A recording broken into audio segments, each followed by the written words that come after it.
and talk a little bit about advertising. Okay.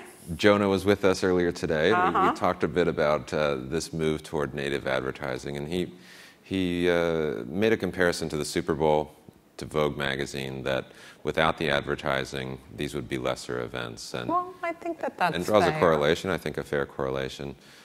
But what about this move toward sponsored content and native advertising? Do you feel like it's a corrupting influence? Does it dilute the value of news, of editorial?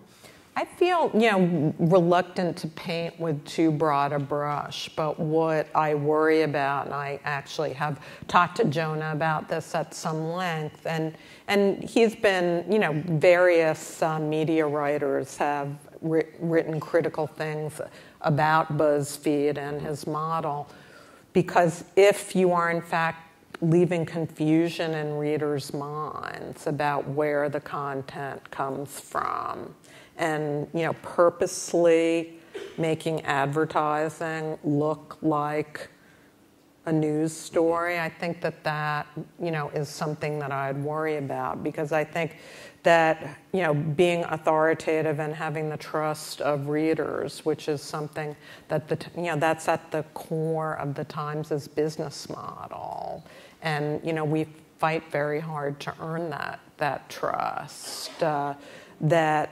advertising, I agree with Jonah, is wonderful and can be, very much part of the most pleasurable reading experience. But you should know it's advertising, and there shouldn't be a kind of purposeful confusion. And I think some of what is being done with native advertising does confuse it a little too much. Do you sense a shift in the industry? Are these isolated incidents? No, but native advertising seems to be like for, kind of the conference set. It's like it's the buzzword of, 2013. Conversation du jour. Like business model discussions at conferences. So, sorry, it is. I don't mean...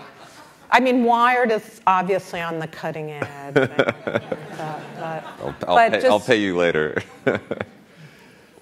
So, last question. I think 40 years ago there were something like 40